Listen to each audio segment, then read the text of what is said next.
She was only 19 when her father sold her into marriage.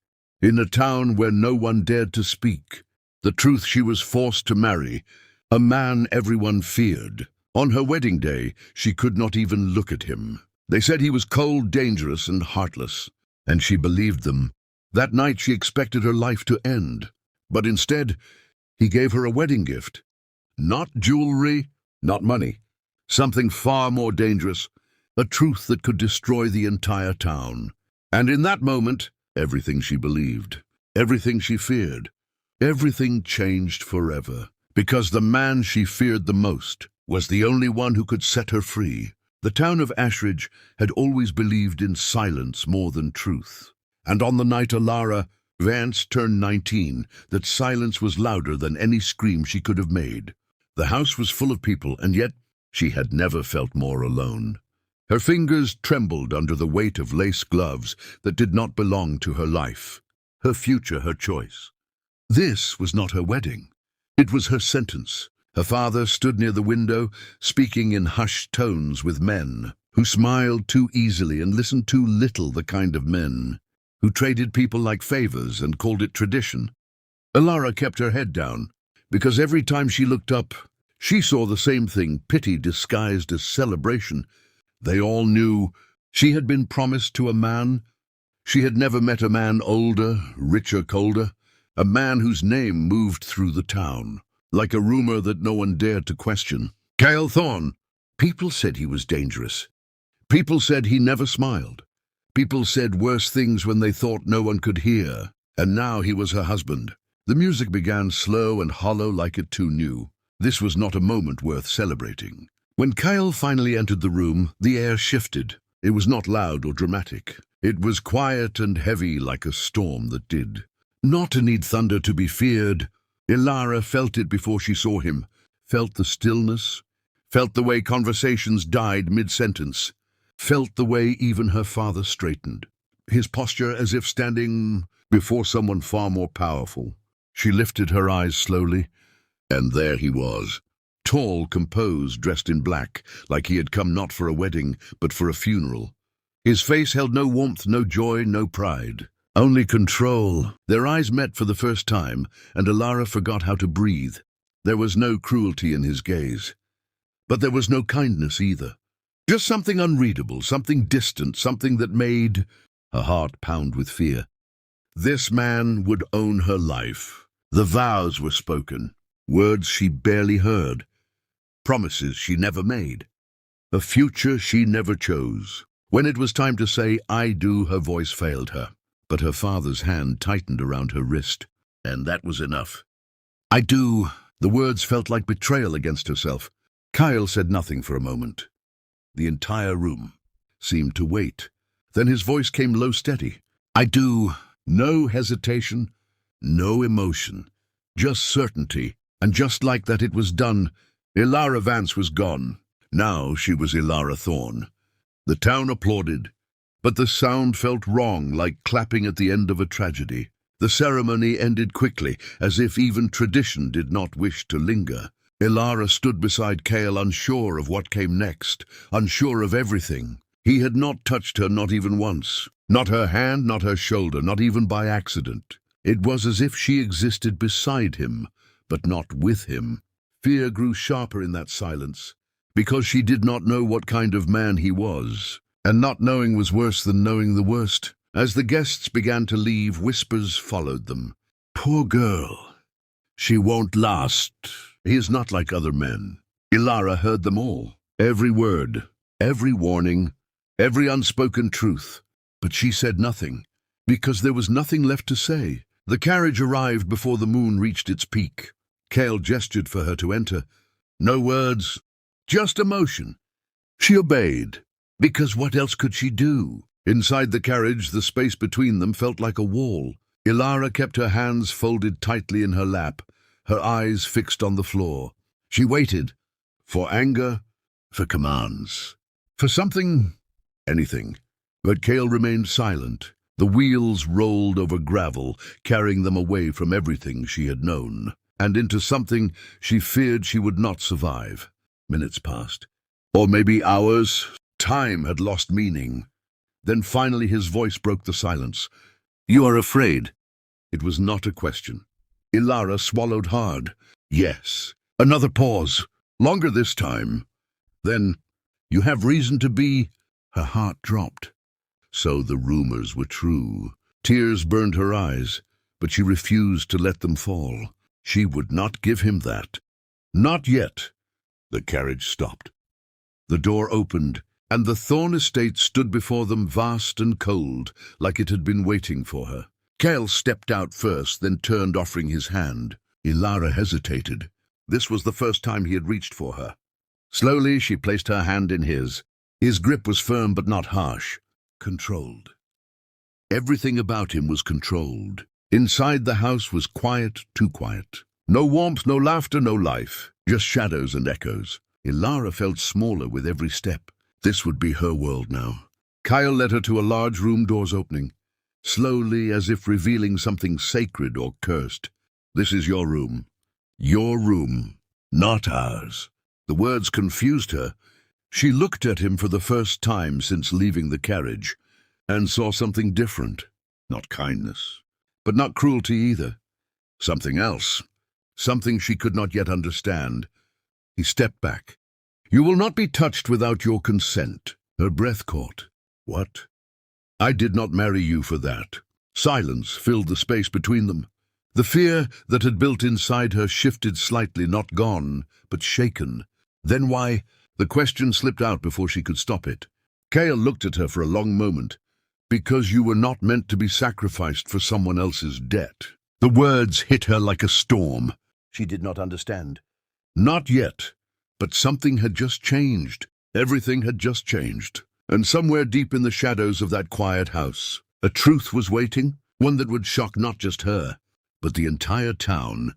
The night stretched long and restless within the walls of the Thorn estate, and sleep did not come easily to Ilara Thorn. She sat at the edge of the bed, still dressed in the weight of a life. She did not choose her. Thoughts tangled between fear, confusion, and something unfamiliar that had begun to grow inside her. Doubt. Not doubt of him, but doubt of everything she had been told.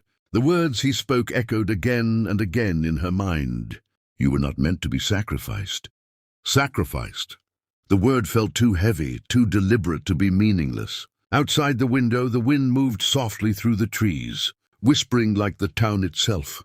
Always whispering, never speaking the truth out loud. Ilara finally stood and walked slowly across the room, her bare feet silent against the cold floor. This place did not feel like a prison, but it did not feel like freedom either.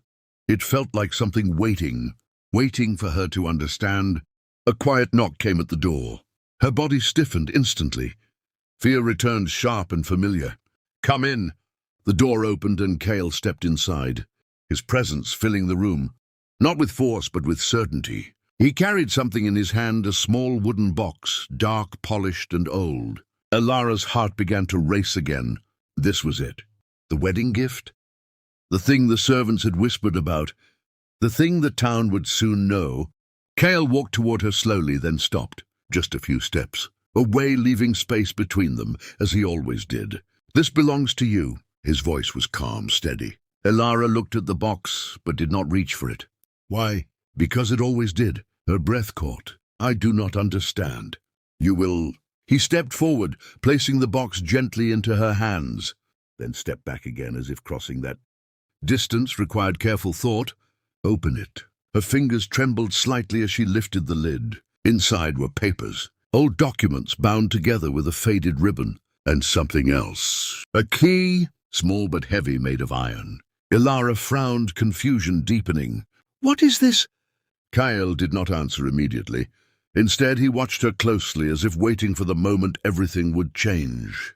"Those papers. They are the deeds to every property your father claimed to own." Her heart skipped. "Claimed? What do you mean, claimed?"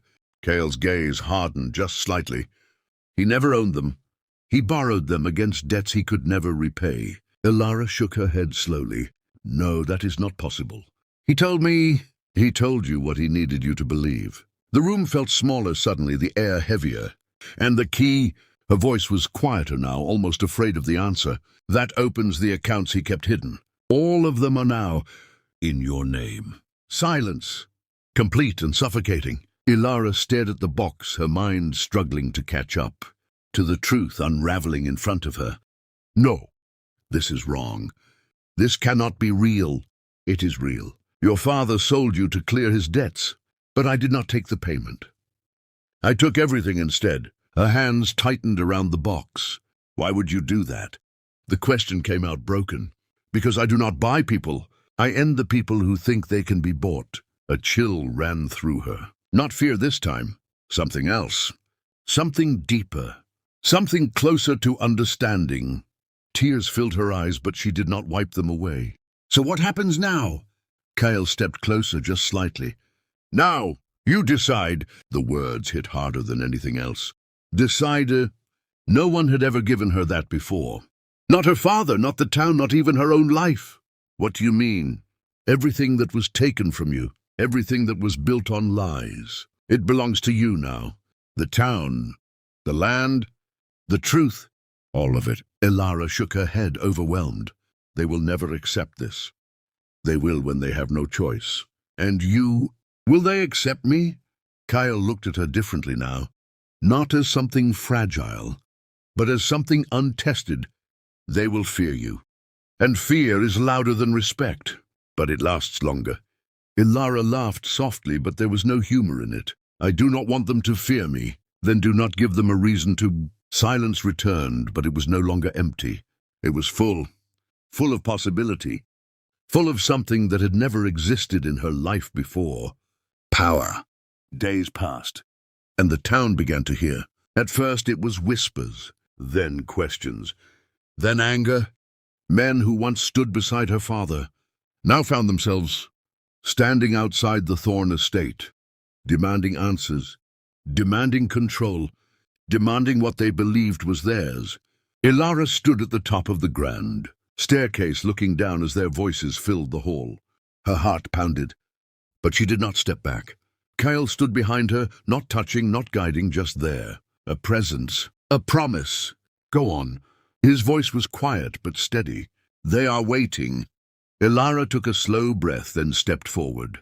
Each step felt heavier than the last, but she did not stop. When she reached the bottom, the room fell silent. All eyes on her. Not the girl they pitied. Not the daughter they ignored. Something else. She held the box in her hands. These lands, these homes, these lives, they were never yours to control. Murmurs spread quickly, anger rising. You have no right. One man stepped forward, his voice sharp. Everything we built, everything you took, was built on lies. Her voice did not shake. And lies do not last. Another voice louder. You are nothing without your father. Ilara's eyes hardened. I am everything he tried to sell. Silence again. Heavier this time. She placed the documents on the table in front of them. Every debt, every theft, every name. It is all here. The truth. And the truth does not belong to you anymore. The room shifted. Not physically, but something inside it broke.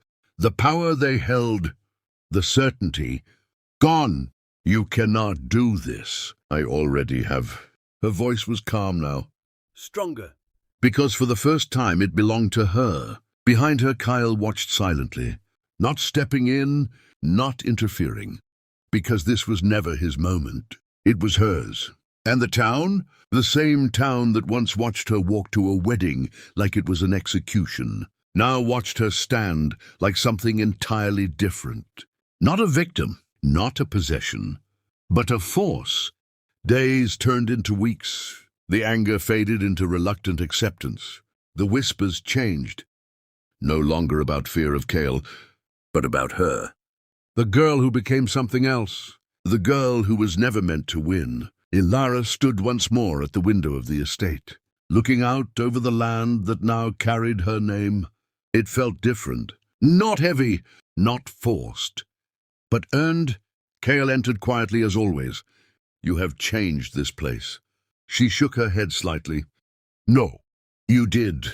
He looked at her for a long moment.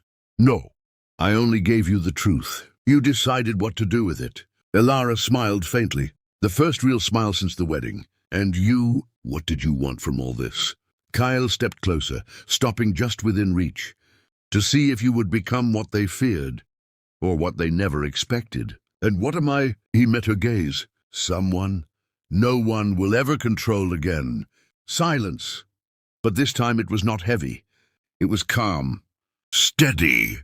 Alive. Elara looked out at the town one last time. The same streets, the same people, but everything had changed. Not because of a man, not because of a marriage, but because she chose to stand.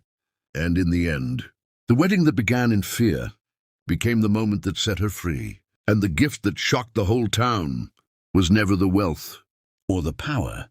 It was the truth, and the woman who dared to use it.